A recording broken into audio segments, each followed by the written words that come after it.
خفیہ دعوت و تبلیغ کا یہ سلسلہ تقریباً 3 سال تک جاری رہا۔ اس عرصے میں جس نے اسلام قبول کیا ان کے نام یہ ہیں: بلال بن رباح، عثمان بن عفان، زبیر بن عوام، عثمان بن عوف، طلحہ بن عبید اللہ، سعد بن ابی وقاص، عمر بن انبالہ، خالد بن سعد بن عاص، ابو عبیدہ بن جراح، سعید بن زید، جعفر بن ابی طالب، عبداللہ بن مسعود، ابو سلمہ، عثمان بن مضمون اور صہیب رومی اور ارقم۔ مجموعی طور پر یہ 40 لوگوں نے اسلام قبول کیا۔ ان حضرات کو سابقون الاولون کہا جاتا ہے۔ اس خاموش تبلیغ کے نتیجے میں 40 افراد نے اسلام قبول کیا۔ اس طرح اسلام کی بنیاد مضبوط ہو گئی۔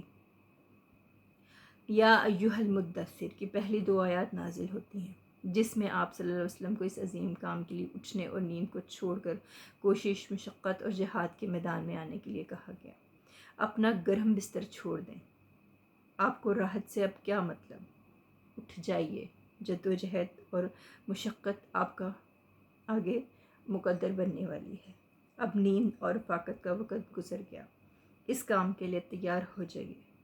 یہ بڑا پرہیبت حکم تھا جس نے نبی اکرم صلی اللہ علیہ وآلہ وسلم کو گہرے سمندر کے طوفان میں لا کر کھڑا کر دیا، لوگوں کے حقائق کے درمیان پہنچا دیا۔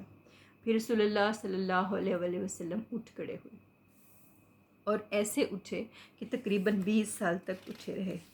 آپ نے سکون، چین، آرام چھوڑ دیا۔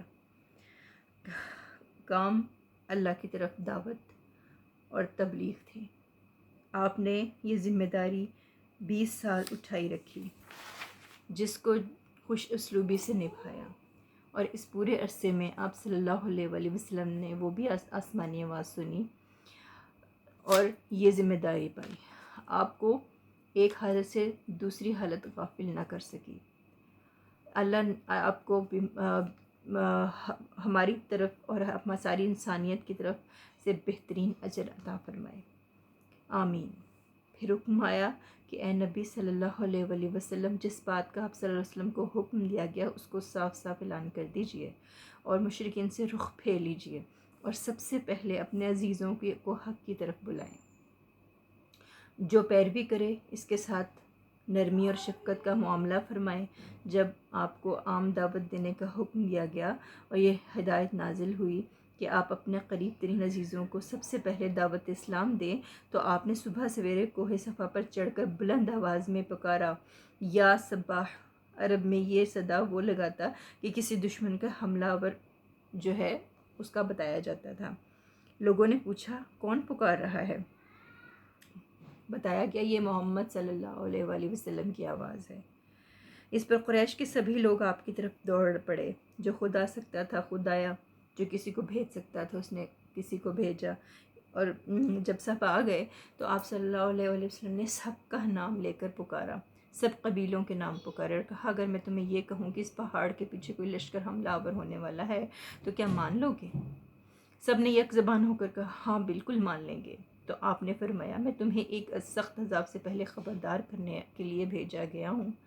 آپ کے چچا ابو لہب بھی وہاں موجود تھا۔ وہ آپ کا خطاب سن کر سخت برہم ہوا، کہنے لگا اس لیے کہ تم نے ہمیں اس بات کے لیے جمع کیا ہے۔ اس طرح مکے میں اعلانیہ تبلیغ کی ابتدا ہوئی۔ لوگ مسلمان ہونے لگے، زیادہ تر نوجوان تھے۔ اس طرح ان کے بڑوں کو بہت دکھ ہوا کہ ہماری اجازت کے بنا یہ ہمارے بچوں کو گمراہ کر رہا ہے۔ انہوں نے لاکھ جو ہے لالچ دیا، نصیحتیں کیں کہ کسی طرح یہ پیچھے ہٹ جائیں، لیکن جو یہ اس پیغام حق جس کے دل پہ اثر کرتا وہ آپ صلی اللہ علیہ وسلم کی طرف کھینچا